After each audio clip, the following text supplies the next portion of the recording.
Nomor 6, subkebudayaan merupakan salah satu perilaku menyimpang dalam sebuah masyarakat. Salah satu ciri dari subkebudayaan menyimpang adalah A. Kebudayaan yang dimiliki sangat statis, artinya tetap.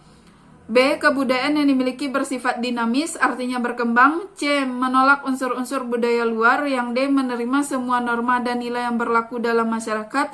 Atau yang E. Perilaku ya, dan nilai yang dimiliki oleh anggota kelompok bertentangan dengan tata tertib masyarakat. Nah, di sini salah satu ciri-ciri sub budaya menyimpang artinya perilaku yang mengalami penyimpangan. Jadi di sini jawaban tepat yang E. Perilaku dan nilai yang dimiliki anggota masyarakat bertentangan dengan tata tertib masyarakat. Oke, kita masuk nomor 7. Kehidupan masyarakat di wilayah Nusantara memiliki karakteristik dan kearifan lokal tersendiri. Meski mengembangkan pola hidup yang berbeda antara daerah satu dengan daerah lain, masing-masing daerah memiliki basis kegiatan ekonomi yang berbeda. Ada yang mengembangkan sektor pertanian, perkebunan, ada juga yang nelayan. Kemajemukan sosial tersebut disebabkan oleh faktor A. Pengaruh penjajahan, B. Kondisi geografis, C. Unsur budaya luar, D. Sumber daya manusia, atau E. Tradisi masyarakat.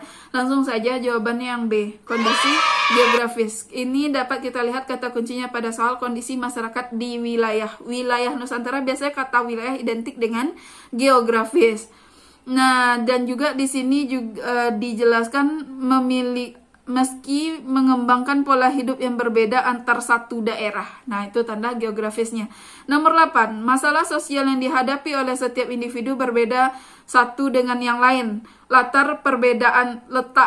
Perbedaan tersebut dikarenakan A. Adanya perbedaan tingkat perkembangan kebudayaan dan keadaan masyarakat. B. Kemampuan setiap individu dalam menyelesaikan masalah sosial yang dihadapi. Yang C. Adanya perbedaan kepentingan antara individu satu dengan lainnya. Yang D. Kondisi lingkungan yang dapat menjadi faktor pendorong. Atau yang E. Setiap individu memiliki masalah tersendiri. Nah, jawabannya di sini yang C. Adanya perbedaan kepentingan antara individu dengan yang lainnya. Ada beberapa sebenarnya penyebab terjadinya permasalahan sosial, perbedaan budaya, perbedaan kepentingan, perbedaan suku bangsa, perbedaan etnis, perbedaan ras. Intinya apa yang menyebabkan masalah sosial itu adalah perbedaan. Nomor 9, setiap individu memiliki reaksi yang berbeda-beda dalam menghadapi masalah sosial di masyarakat. Masyarakat yang dapat menghadapi masalah sosial di masyarakat memiliki tingkat kesejahteraan yang tinggi bila dibandingkan dengan masyarakat lain. Upaya dalam menghadapi masalah sosial tersebut dapat mempengaruhi A. Pola kehidupan individu dalam mencukupi kebutuhan sehari-hari. B. Hubungan sosial antara individu dengan yang lainnya. Yang C. Tingkat kesejahteraan masyarakat. Yang D. Interaksi negatif antar masyarakat. Atau yang E. Tingkah laku masyarakat. Langsung saja jawabannya yang B. Hubungan sosial antara individu dengan yang lainnya. Di atas ada kata kuncinya. Setiap individu memiliki reaksi yang berbeda-beda dalam menghadapi masalah sosial di masyarakat. Nomor 10, salah satu bentuk kelompok sosial yaitu kelompok sosial tidak teratur. Pengertian dari kelompok sosial tidak teratur adalah A. Berkumpulnya orang-orang di beberapa tempat pada waktu yang sama karena pusat perhatiannya yang sama. Yang B. Berkumpulnya orang-orang di beberapa tempat pada waktu yang sama karena pusat perhatiannya yang berbeda. Yang C. Berkumpulnya orang-orang di beberapa tempat pada waktu yang berbeda karena pusat perhatian yang sama dan sifatnya kekal. Yang D. Berkumpulnya orang-orang di suatu tempat karena pusat perhatian yang sama dan sifatnya sementara. Yang E. Berkumpulnya suatu masyarakat di satu tempat untuk membahas masalah di wilayahnya. Jawabannya itu yang D.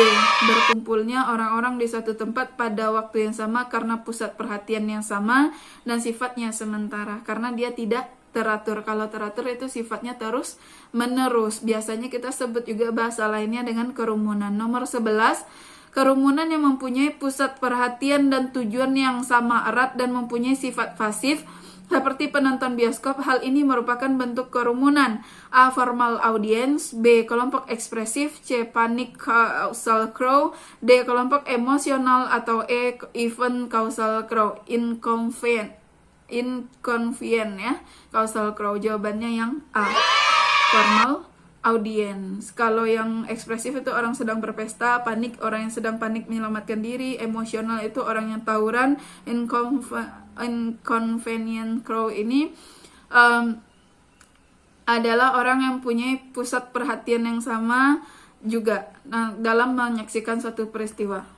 Kakak revisi sedikit, inconvenient crowd itu adalah artinya kerumunan yang bersifat tidak menyenangkan. Nah, kalau yang kerumunan penonton tadi itu spectator causal crowd, yaitu kerumunan orang yang sedang menyaksikan suatu peristiwa. Ini merupakan jenis-jenis dari kerumunan.